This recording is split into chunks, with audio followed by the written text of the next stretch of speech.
Alright, so the indicators that I'll be comparing are the children per woman total fertility, which is seen at the x-axis, and the mean years in school, mean 25 years and older on the y-axis. And the countries that I'll be comparing are Rwanda, Slovak Republic, and the Netherlands. What I'm willing to see by choosing these indicators is how education is affecting the fertility rate. In other words, perhaps also how the it could relate to how the population increases or decreases as the education rate also increases or decreases. And my assumption to this is that as the education increases, the fertility rate is going to decrease.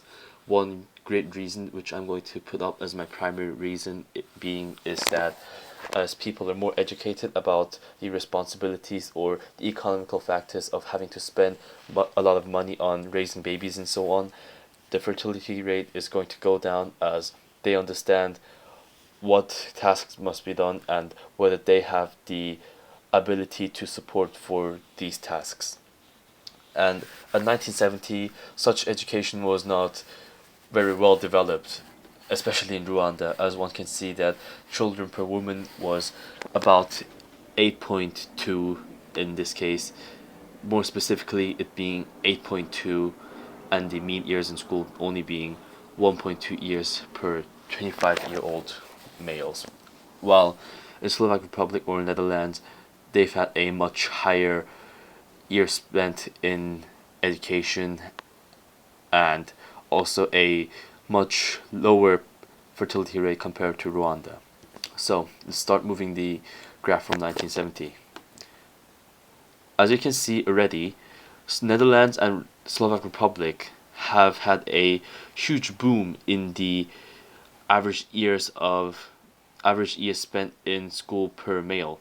As seen by Netherlands, it has jumped up to 8.8, close to 9, and at this point already the fertility rate has dropped down to the 1 point range. And one significance in the Netherlands between 1970s and 1975's decrease in children per woman fertility rate also is that this is the time when the oil boom came and the industrial countries had a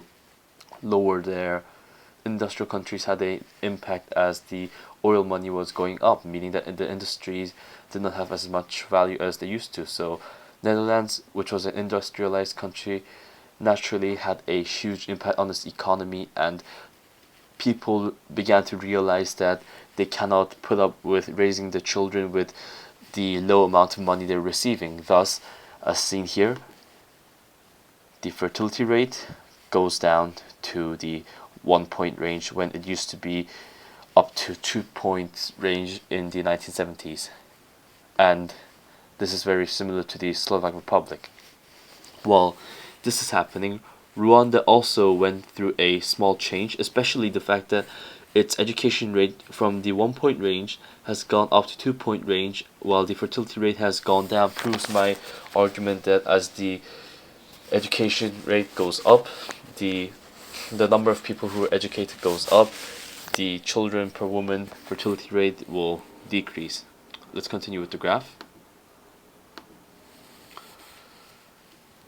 Once again, the trend of the graph is staying similar.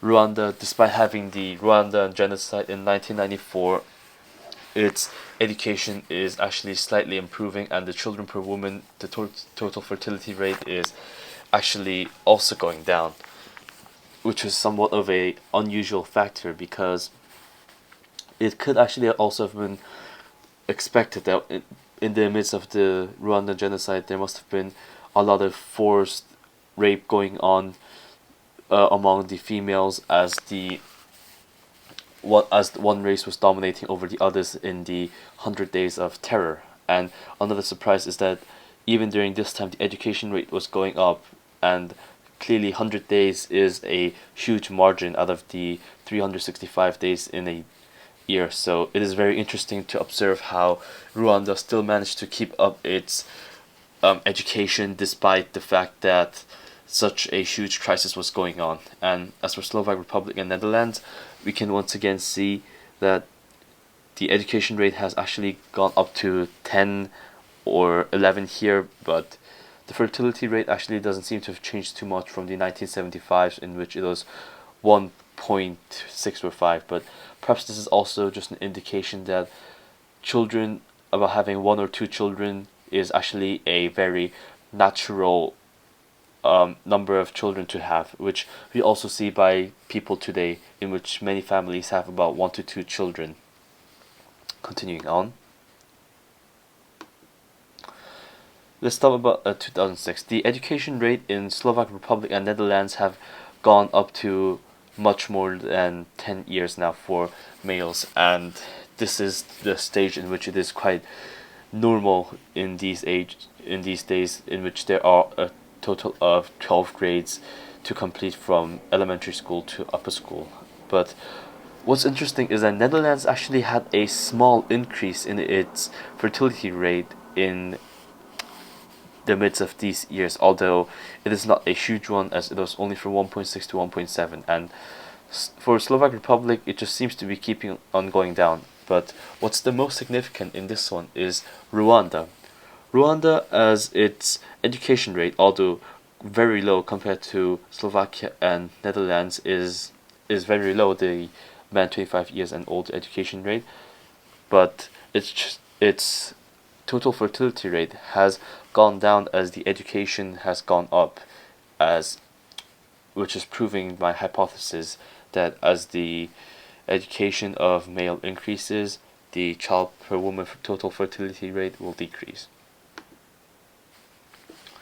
2009 is when the data has ended, and comparing from 1970 to 2009, Slovak Republic and Netherlands have had a very stable stage ever since the 1975 or so, in which its fertility rate stayed between the 1.5 and 2 range, although between 1980s and 2009 its mean years in school, men 25 years and older, has gone up significantly, as it went from about 7.5 to 6.4 to an average of 12 to 13. However, the biggest factor here is Rwanda's change. Rwanda by 2009, 4.1 years spent by an average male in school, and per woman there were 5 children. Comparing the data from 1970s, it was about 1.2 years in school and 8.2 children, and this is a huge increase. This is a huge change.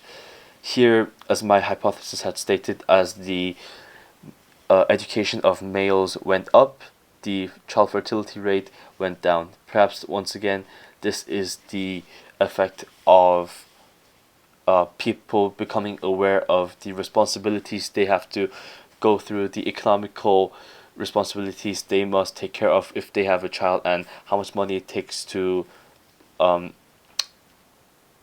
take care of them as they grow up. Perhaps it is this education that they've received, or this awareness that they've gotten through these educations, that have lowered the children per woman total fertility rate for significantly Rwanda, but also for Netherlands and Slovak Republic. Thank you.